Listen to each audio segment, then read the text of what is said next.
നമസ്കാരം. Fast cricket വാർത്തയുടെ പുതിയ വീഡിയോയിലേക്ക് എല്ലാവർക്കും സ്വാഗതം. ക്രിക്കറ്റ് ലോകത്തെ ഏറ്റവും പുതിയ വാർത്തകൾ അറിയാൻ ഈ ചാനൽ സബ്സ്ക്രൈബ് ചെയ്യാൻ മറക്കരുത്. ഇംഗ്ലണ്ടുമായുള്ള 4ാം ക്രിക്കറ്റ് ടെസ്റ്റിൽ ഇന്ത്യ ഇന്നിംഗ്സ് പരാജയഭീതിയിൽ നിൽക്കെ മുൻ ഇതിഹാസവും കമന്റേറ്ററുമായ സുനിൽ ഗവാസ്കർ കട്ടക്കലിപ്പിലാണ്. ഈ മത്സരത്തിൽ ഇന്ത്യ ഇറക്കിയ 11-ൽ അദ്ദേഹത്തിന് കടുത്ത അതൃപ്തിയാണുള്ളത്. ഈ ടീം ശുഭ്മൻ ഗില്ലിന്റെയാണെന്നും അല്ലാതെ ഗൗതം ഗംഭീറിന്റെയല്ലെന്നും ഗവാസ്കർ തുറന്നടിക്കുന്നു.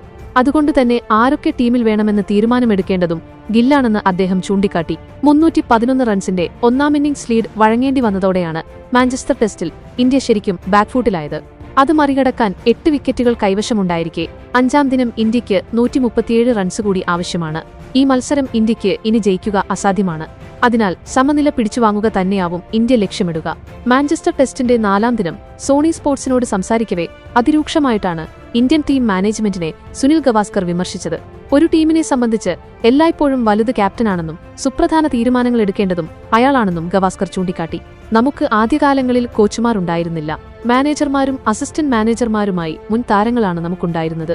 നിങ്ങൾക്ക് എപ്പോൾ വേണമെങ്കിലും സമീപിക്കാനും കാര്യങ്ങൾ സംസാരിക്കാനും സാധിച്ചിരുന്ന വ്യക്തികളായിരുന്നു അവരെല്ലാം.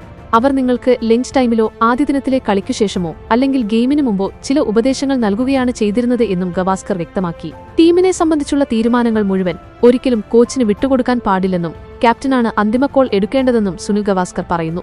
ക്യാപ്റ്റന്റെയും കോച്ചിന്റെയും കോമ്പിനേഷനുകൾക്ക് ചുറ്റും വട്ടം കറങ്ങുകയെന്നത് എന്നെ സംബന്ധിച്ച് ഏറെ ബുദ്ധിമുട്ടുള്ള കാര്യം തന്നെയാണെന്നും ഗവാസ്കർ പറഞ്ഞു. ടീം സെലക്ഷൻ കാര്യങ്ങളിൽ ക്യാപ്റ്റന്റേതാവണം അവസാനത്തെ കോൾ എന്ന് അദ്ദേഹം പറഞ്ഞു. സ്റ്റാർ സ്പിന്നർ കുൽദീപ് യാദവിന്റെ സെലക്ഷനുമായി ബന്ധപ്പെടുത്തിയാണ് ഗവാസ്കർ ഇക്കാര്യം പരാമർശിച്ചത്. ഈ പരമ്പരയിലെ 4 ടെസ്റ്റുകളിലും കുൽദീപിന് ഇന്ത്യ അവസരം നൽകിയിട്ടില്ല. പകരം ബാറ്റിംഗിന് കൂടുതൽ ആഴം നൽകാൻ ഓൾറൗണ്ടർമാരെ കൂടുതലായി ഉൾപ്പെടുത്തുന്ന സമീപനമാണ് ഇന്ത്യ സ്വീകരിച്ചത്. ഇപ്പോഴത്തെ ഇന്ത്യൻ ടെസ്റ്റ് ടീമിന്റെ ക്യാപ്റ്റൻ ശുഭ്മൻ ഗിൽ ആയതുകൊണ്ട് സെലക്ഷന്റെ കാര്യത്തിൽ അവസാന തീരുമാനമെടുക്കേണ്ടതും അദ്ദേഹമാണ്, മറിച്ച് ഗൗതം ഗംഭീർ അല്ലെന്ന് സുനിൽ ഗവാസ്കർ തുറന്നടിക്കുന്നു. പോയിന്റ് എന്താണെന്ന് വെച്ചാൽ ആത്യന്തികമായി ഒരു ടീമെന്നത് ക്യാപ്റ്റന്റേത് മാത്രമാണ്. ടീമിൽ ആരെങ്കിലും വേണമെന്ന് ഗിൽ ആഗ്രഹിച്ചില്ലെന്ന് നിങ്ങൾക്ക് പറയാൻ കഴിയില്ല. ഷർദുൽ താക്കൂറിന്റെയോ കുൽദീപ് യാദവിന്റെയോ കാര്യത്തിൽ ഇവരെ ടീമിൽ വേണമെന്ന് ഗില്ലിന് തോന്നിയിട്ടുണ്ടാകും. അവനാണ് ഈ ടീമിന്റെ ക്യാപ്റ്റൻ. ആളുകൾ ഗില്ലിനെക്കുറിച്ചും അവന്റെ ക്യാപ്റ്റൻസിയെക്കുറിച്ചുമാണ് സംസാരിക്കുക. അതുകൊണ്ട് ടീമിന്റെ കാര്യത്തിൽ എല്ലാ കോളും അവന്റേതാണെന്നും ഗവാസ്കർ കൂട്ടിച്ചേർത്തു.